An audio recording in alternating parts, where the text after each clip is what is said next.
아무도 자기를 속이지 말라. 너희 중에 누구든지 이 세상에서 지혜 있는 줄로 생각하거든 미련한 자가 되어라.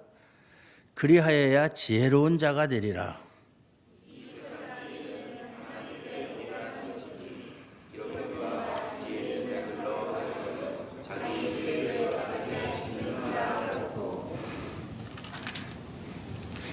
또 주께서 지혜 있는 자들의 생각을 헛것으로 하신다 하셨느니라.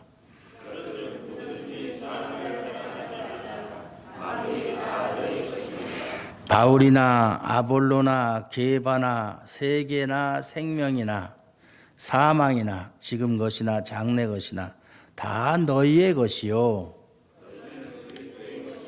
그리스도는 하나님의 것이니라. 아멘.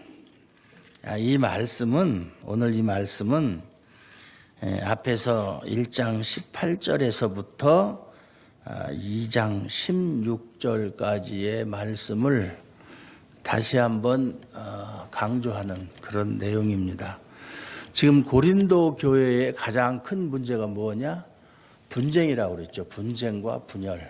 그것도 지도자를 따라서, 바울을 따라서, 어떤 사람들은 아볼로를 따라서, 어떤 사람들은 게바, 베드로를 따라서, 또는 어떤 사람은 예수님이야 계시지 않지만 그 당시에 그냥 예수님의 이름을 걸고 나는 사람을 따르는 사람들이 아니라 예수님을 따르는 사람들이다, 이렇게 주장을 하는 사람들도 있었고요. 마치 요즘 얼마 전까지 정치권에서 이렇게 친노니 뭐니 비노니 친박이니 비박이니 하는 것처럼 이렇게 패를 갈라가지고 교회에서 서로가 자기들이 우월하다, 자기가 따르는 지도자가 다른 어떤 지도자보다도 뛰어나다, 그걸 자랑을 했어요. 그러다 보니까 분열이 생기는 거예요. 교회에는 분열이 결코 용납되지 않아요. 교회는 주님의 몸된 교회예요. 주님이 하나이면 교회도 하나요, 또 그들이 추구하는 목표도 하나여야 되고, 또 믿음도 하나여야 되고, 소망도 같아야 되고, 그들이 소유한 성령도 같아야 돼요. 근데 서로가 분열이 됐다. 이건 벌써 안 되는 것이죠. 교회의 가장 큰 문제가 분열이에요. 지금 한국 교회도 큰 교회에 보면 작은 교회도 마찬가지지만은 분열 때문에 교회가 문제가 생겨서 갈라지고 시끄럽고 법정에 소송을 제기한다든가 그런 교회들이 상당히 많이 있어요. 참 가슴 아픈 얘기죠. 그러면서 그들이 자랑하는 게 뭐냐면 지도자들을 자랑했고, 또 지식을 자랑했고, 지혜를 자랑했어요. 이 고린도 교회는 철학이 발달했고 각종 학문이 발달했던 도시예요. 그러다 보니까 자기들이 가지고 있는 지혜를 마치 교회에서 하나님을 아는 지혜와 버금가는 지혜로 착각을 하고, 그걸 자랑을 하면서 마치 하나님을 아는 지혜를 우습게 하는 그런 일들이 많이 있었다. 그것이 당시 고린도 교회의 형편이었어요. 그 외에도 10여 가지가 넘는 큰 문제들이 있었어요. 그래서 모든 문제의 집합소가 고린도 교회였다. 그래서 현대 교회에도 보면 고린도 교회에 있었던 문제들이 다 있어요.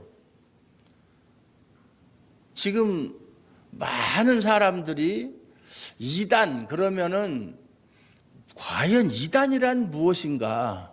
인터넷에 들어가 보면 젊은 사람들이 그 이단에 대해서 댓글들을 많이 다는 걸 볼 수 있어요. 다 서로가 이단이라고 하면 이단이 아닌 교회가 어디 있느냐? 이단의 기준이 무엇이냐? 누가 이단의 기준을 만들어서 이단으로 정죄할 수가 있는가? 이런 이야기들을 많이 해요. 그 이야기들을 읽어보면 참 일리가 있는 말들이 많이 있어요.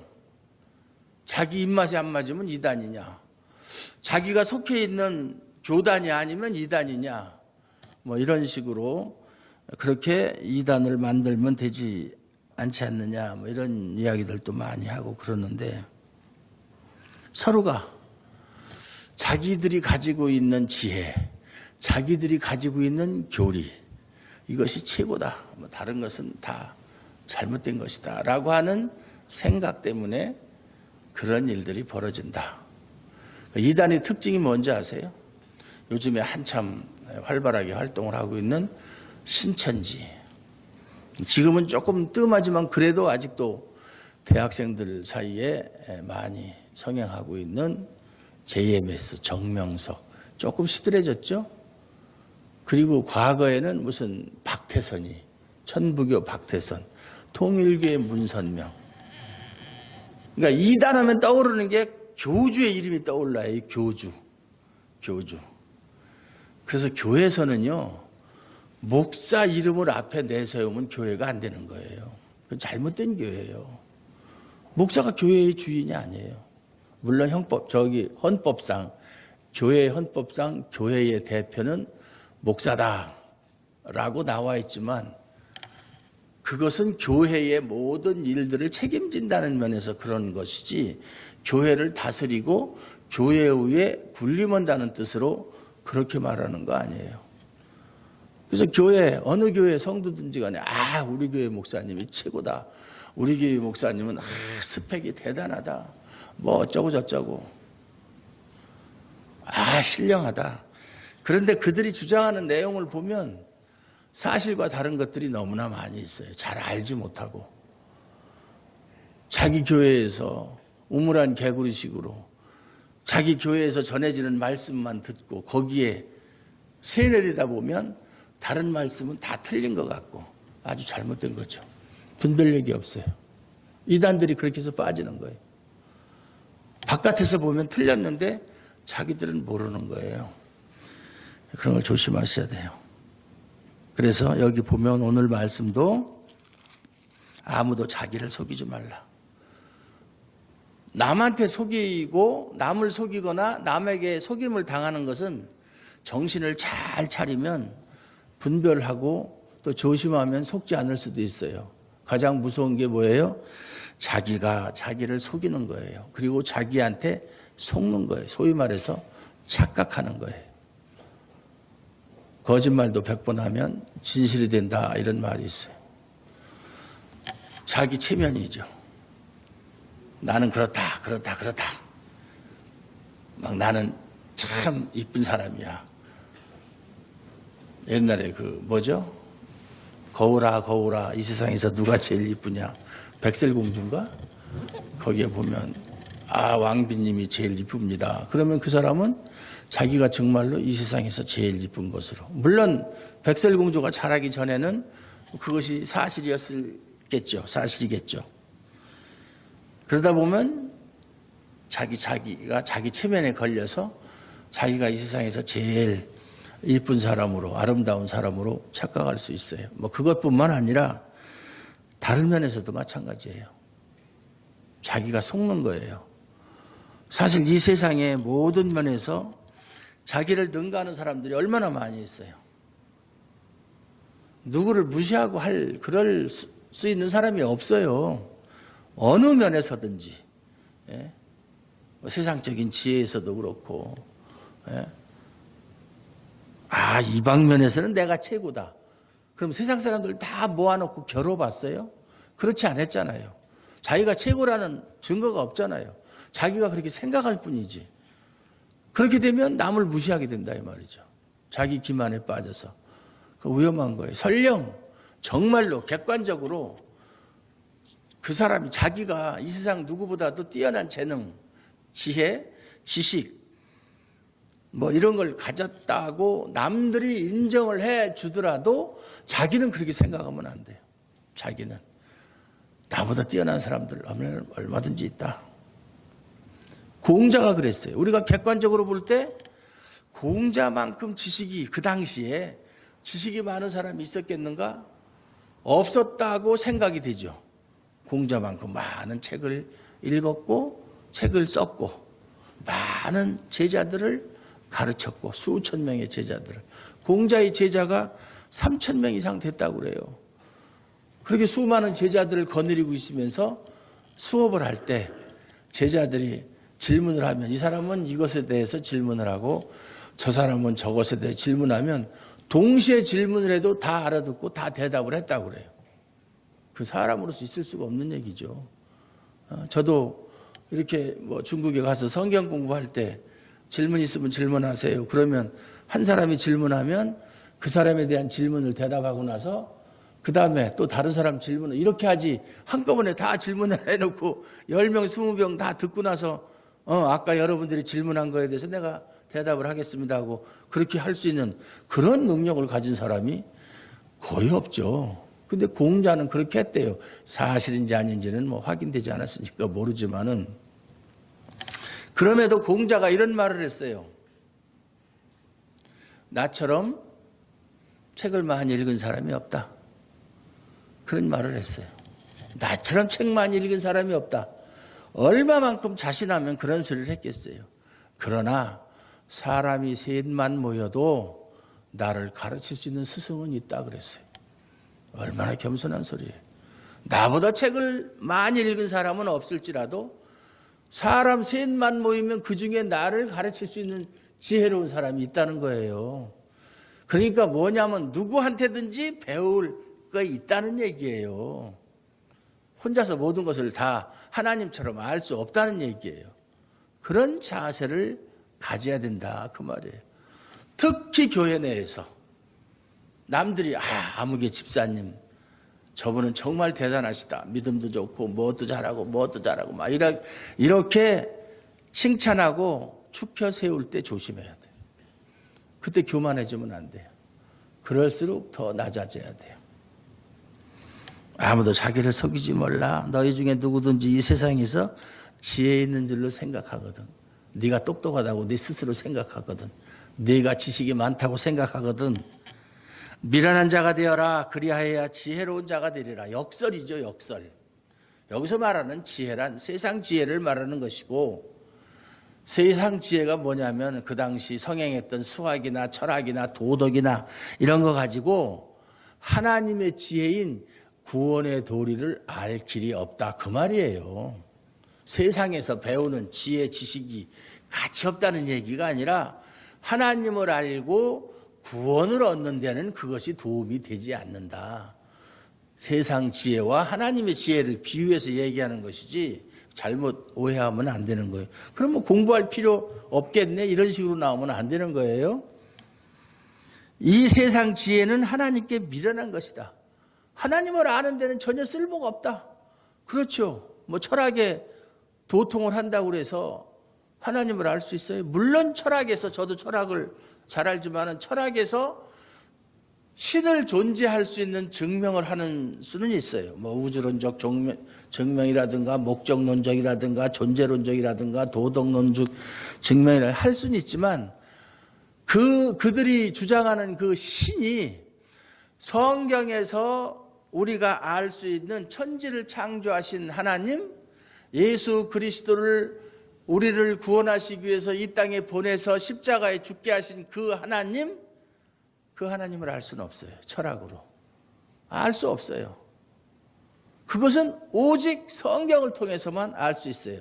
하나님께서 자신을 계시해 주신 특별 계시인 성경을 통해서만 알 수 있는 지혜다 그 말이에요. 하나님께 미련한 것이다. 기록된 바 지혜 있는 자들로 하여금 자기 계율에 빠지게 하셨다. 계율이란 말이 이 세상에서 잘 안 쓰는 말인데 계율이란 말은 원래 긍정적인 면으로 쓸 때는 어떤 일을 할 때 가장 확실하게 뛰어나게 하려고 하는 의지, 능력 이런 걸 말하는 거예요. 근데 이런 뜻으로는 잘 안 써요. 계율할 때는 부정적인 용어로 써요. 어떻게 쓰느냐면 나쁜 일을 하려는데 누구보다 앞장서서 하려고 하는 마음, 그럴 때 계율이라고 해요. 계율. 그러니까 하나님을 대적하는 거예요. 내가 알고 있는 지혜. 우리가 흔히 아는 대로 학교에서 배운 다윈의 진화론을 통해서 하나님을 알 수 있어요? 하나님의 구속사역을 이해할 수 있어요? 진화론 자체도 하나의 학설의 가설이에요. 뭐 학설이라고 할 수도 없어요. 그건 증명되지도 않은 거고, 뭐 수천 년, 수억 년 동안 이런 진화 과정을 통해서 이렇게 되었다. 다윈이라는 사람이 수천 년, 수만 년 동안 사는 사람도 아니에요. 우리와 똑같이 100년도 못 살고 죽은 사람이 어떻게 그렇게 긴 시간에 일어나는 것을 자기의 유추지 유추, 미루어서 짐작하는 것이죠. 어쨌든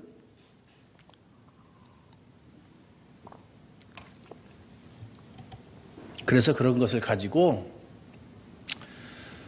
하나님을 아는 지식과 대비하지 말라. 견주려고 하지 말아라. 그건 불가능하다. 지금 왜 바울이 자꾸 이런 얘기를 하냐. 너희가 지혜 있다고 자랑하면서 결국 그 지혜로 하는 일이 뭐냐. 분당 만드는 거 아니냐. 분열하는 거 아니냐. 사람을 앞세워가지고 파당을 만들어가지고 교회를 어지럽게 하는데 너희가 말하는 그 우월하다고 하는 지혜를 써먹는 거 아니냐. 그러나 그 지혜라고 하는 것은 하나님 앞에서는 아무것도 아닌 헛것에 지나지 않는다라고 지금 이야기하는 거예요. 그런 취지에서 지금 고린도 교회의 사정이 너무나 아주 그냥 없어지기 일보 직전에 그런 상황이에요. 그냥 놔뒀다가는 언제 어떻게 변해버릴지 모르는, 아주 파멸될지 모르는 그런 위기의 순간이기에 바울이 지금 목에 핏대를 세우면서 이렇게 이야기하는 거예요. 물론 이건 바울의 이야기가 아니고 편지지만은 어느 교회보다 지혜롭다고 하는 교회, 어느 교회보다도 하나님의 은사를 많이 받았다고 하는 교회, 그 나중에 보면 방언 은사를 또 많이 강조하죠. 그래서 방언이라는 것도 사도행전 2장 4절에 오순절날 120명이 기도할 때 하나님께서 요엘서 2장 28절을 통해서 약속하신 그 성령이 임하셨어요. 오순절날. 그리고 나서 사도행전 10장이나 19장이나 뭐 17장 이렇게 쭉 방언이라고 하는 단어가 나오고 방언을 받은 기록이 나오고, 그러고 나서는 이제 고린도 전서에 보면 12장에서 14장 그 사이에 3장에 걸쳐서 사도 바울이 방언에 대해서 상당히 많이 이야기를 하는 내용이 나옵니다. 그리고 나서는 바울의 다른 서신들, 신약성경 13권이나 기록했다고 하는 바울의 다른 서신들에는 방언이라는 단어조차 나오질 않아요. 심지어 이 고린도 전후서는 바울의 서신서들 중에서 비교적 이른 시기에 기록된 서신들인데, 이 고린도 전후서 뒤에 기록된 서신들 속에서는 방언이라는 단어가 등장하질 않아요. 다른 사도들의 서신도 마찬가지고, 베드로의 서신이라든가 아니면 뭐 다른 사람들의 서신에도 방언이라고 하는 단어는 등장하질 않아요. 제가 나중에 12장에서 14장 할 때 자세히 말씀드리겠지만, 결론적으로 방언이 그렇게 중요한 거라면, 요즘에 일부 사람들이 떠들어대고 교회에서도 알랄랄라 하는 사람들이 있는데 그렇게 중요한 것이고 그것이 진짜 방언이라면 왜 성경에서 그걸 논하지 않았겠는가? 그것은 한마디로 가짜다 그 말이에요. 저는 100% 요즘에는 방언이 없다라고 단정하는 사람이에요. 방언 배우고 싶으세요? 제가 가르쳐 드릴까요? 요즘엔 뭐 방언도 배워서 하는다고 하는데, 방언이라는 게 은사인데 은사를 배워서 한다? 그거부터가 잘못된 거죠. 그건 뭐 나중에 말씀드리기로 하고, 그런 것을 자랑하는 고린도 교회가 그렇게 그걸 가지고 교회를 위해서 사용하지 않고 서로가 자기들의 잘남을 주장하는 것으로 사용을 했다. 전혀 하나님께서 주신 은사의 목적에 부응하지 못하는 그런 행동들을 했다. 그러면서 사도 바울이 하는 얘기가 21절, 그러니까 지금까지 내가 이야기한 대로 누구든지 사람을 자랑하지 말라. 너희들이 지도자로 내세우는 바울, 아볼로, 성경 교사였던 아볼로, 또 예수님의 사도들 중에서 수제자였던 베드로, 게바, 누구든지 자랑하지 말라. 그게 뭔다? 다 피조물이야. 우리와 너희들과 똑같은 사람이야.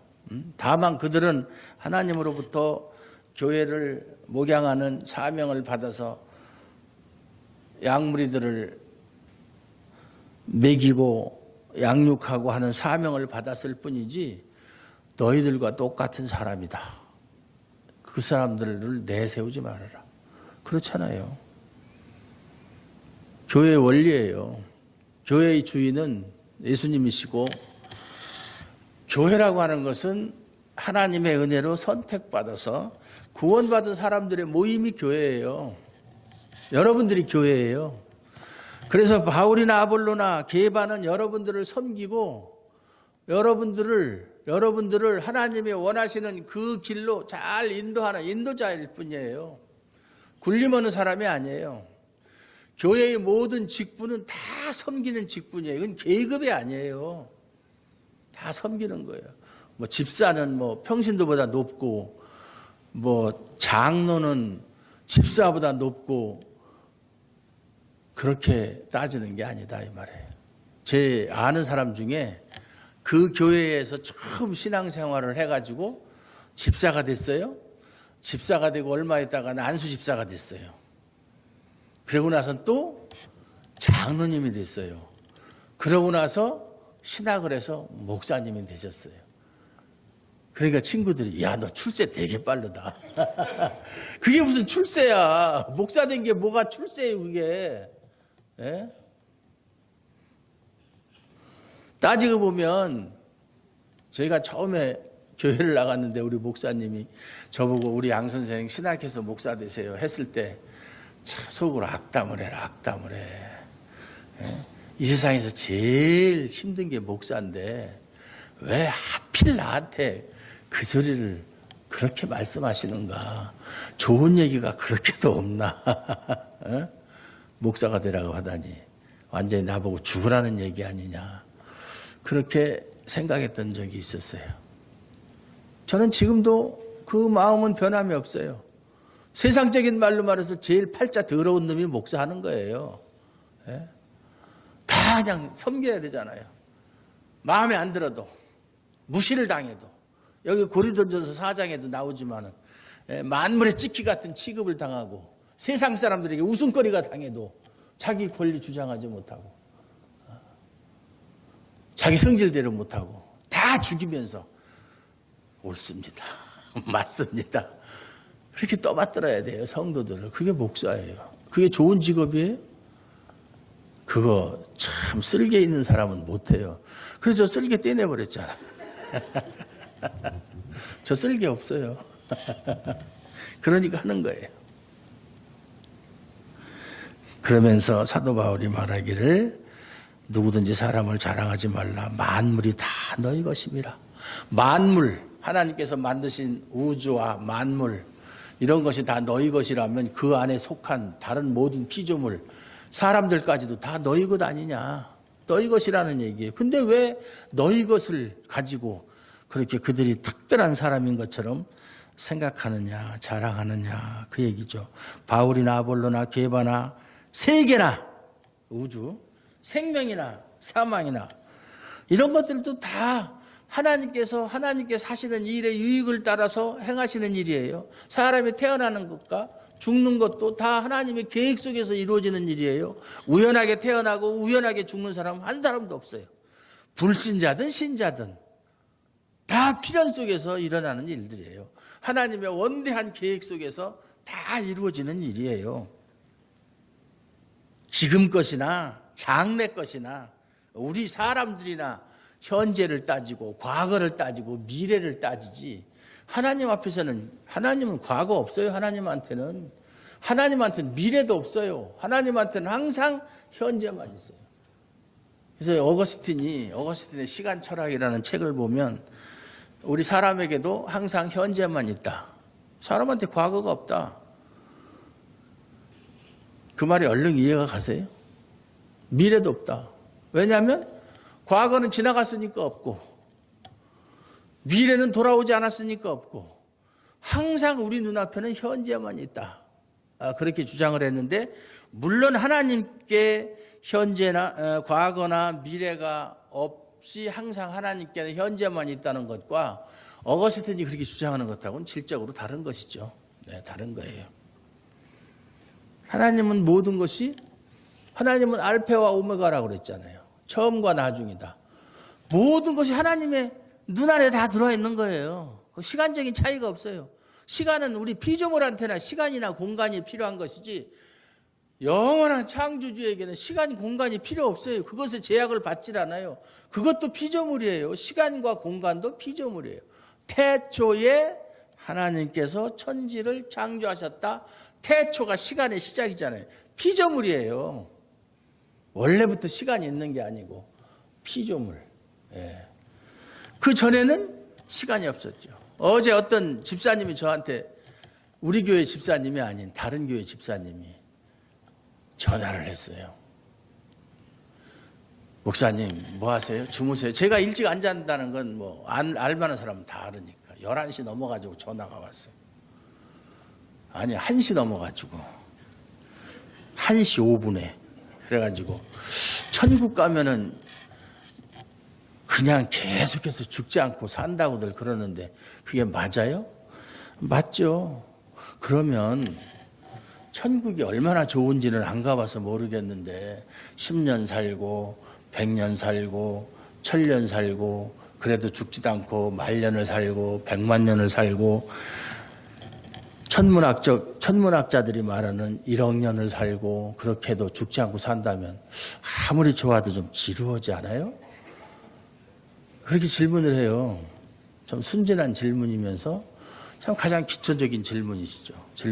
그래서 지루하지 않죠. 만약에 천국에서 그런 지루함을 느낀다면 그건 천국이 아니다. 우리가 천국을 안 가봤기 때문에 우리의 이성으로 상상력으로 천국을 생각할 수가 없다. 어떤 애가 태어났는데 태어나서 미국을 가보지도 않고 미국에 대한 뭐 그림책도 안 봤고 책도 안 봤고 드라마도 안 봤고 영화도 안 봤고 전혀 미국에 대해서 정보가 하나도 없는 사람한테 미국의 실상을 이야기한들 그 사람이 미국을 이해할 수 있겠느냐? 이해 못하죠. 그것보다 더한 것이다. 천국에 대한 것은. 천국과 지옥을 성경에서 약간씩 묘사를 했지만 그건 인간의 언어로 인간의 수준 안에서 인간의 눈높이에 맞춰서 설명한 것이지 실제 천국과 지옥의 모습은 아니다 이렇게 설명을 해줬어요. 아이 그래요? 지루한 거 없어요. 지루한 거 없을 테니까 염려하지 마라. 짜증날 일도 없고 뭐가 뜻대로 안 된다고 짜증내고 스트레스 받을 일도 없다. 천국은. 그런 게 있으면 이미 그건 천국이 아니다. 내가 그건 보장한다. 그렇게 얘기를 했어요. 그런 거라도 좀 질문해요. 1시도 좋고 2시도 좋으니까. 바울이나 아볼로나 게바나 세계나 생명이나 사망이나 지금 것이나 장래 것이나 다 너희의 것이고 그런데 무슨 나는 바울파다. 바울이 최고다. 이렇게 자랑한다는 게 얼마나 유치한 소리예요. 그게. 우리 그리스도인은 이런 가치관을 가지고 살아야 돼요. 하나님께서 천지 만물을 창조하신 주인이세요.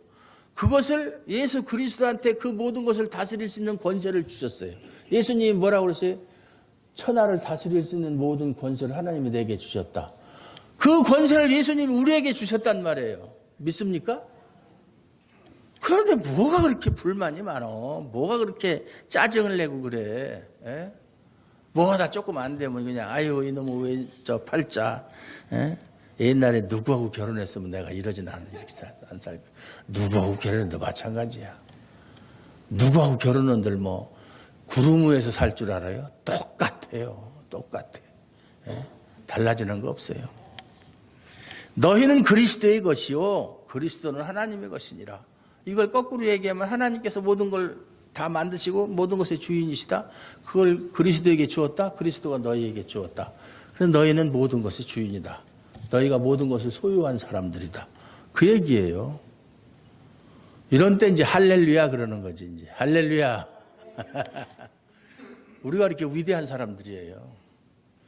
이 세상에서의 삶, 잠깐이에요, 잠깐. 아까 강 집사님이 기도하신 것처럼 풀은 마르고 꽃은 시드나 하나님의 말씀은 영원하리라. 화무 11홍이라. 아무리 아름다운 꽃도 열흘을 가지를 못해요. 금방이에요. 뭐 연예인들 나와가지고 뭐 요새 우리나라 사람들은 그 미에 대한 관심이 얼마나 많은지 몰라. 이쁘면 모든 것이 다 용서가 돼. 이쁘면. 잘못된 생각이죠. 무슨 짓을 해도 이쁜 사람은 다 용서가 돼. 그러고 그냥 보면은 그냥 뭐 어떤 사람 뭐 모델이든 연예인이든 뭐 무슨 뭐 물광 피부니 무슨 뭐 외모니 뭐 찾고 말이죠. 참 너무 그 미에 대한 뭐라 그럴까요? 기대라고 할까요? 환상이라고 그럴까요? 그게 너무 심하다. 현실성이 전혀 없는 건데 그래봤자 그거 얼마 못 가는 건데. 그 연예인들은 말이죠. 자기 몸을 관리하기 위해서 한 달에 쓰는 돈이 얼마인 줄 아세요? 엄청나게 많이 써요. 그 사람들 보세요. 여자들 몸무게 50kg 넘는 사람 없어요. 연예인들 다 40몇 킬로예요. 그렇게 관리하기 위해서 얼마나 많은 돈을 투자하는지 몇 천만 원씩 투자하는 거예요. 여러분은 그렇게 할 수가 없어요. 그걸 보고서 그거를 갖다가 흠모하고 그걸 나도 저렇게 해야 되겠다 이렇게 생각할 필요가 없어요. 그게 진정한 가치가 있는 게 아니잖아요. 배 나오면 어때요? 몸무게가 뭐 65kg 나가고 70kg 나가면 어때? 물론 뭐 몸이 건강을 해칠 정도로 그러면 안 되겠지만 그렇게 많이 잡숫고 운동 열심히 하고 건강하게 사는 게 최고예요. 그렇게 아름답게 몸을 가꾼다고 해서 그 영원한 것은 없다. 이 세상에. 잠시 잠깐 오면 없어진다. 하나님 안에서 그리스도 안에 있는 것만이 영원하다. 그런 가치관을 가지고 살 때 행복하게 살 수 있는 거예요. 그리고 그 행복이 이 세상에서 끝나는 것이 아니라 계속 이어질 수 있는 거예요. 하늘나라로. 그런 행복에서 정말 그런 행복을 놓치지 않고 그런 행복 속에서 살아가시는 저와 여러분들 되시기를 주님의 이름으로 축원합니다. 하나님 감사합니다. 오늘도 우리에게 이렇게 귀한 시간 허락하시고 하나님 말씀을 통해서 우리가 얼마나 복된 존재이며 우리가 얼마나 큰 권세를 가지고 있는지를 다시 한번 깨달았습니다. 이렇게 우리가 귀한 존재이고 큰 권세를 가지고 있사오니 항상 패배자의 삶을 살지 않게 도와주시고 항상 승리자의 삶을 살 수 있도록 도와주시옵소서. 예수님 이름으로 감사드리옵고 기도하옵나이다. 아멘.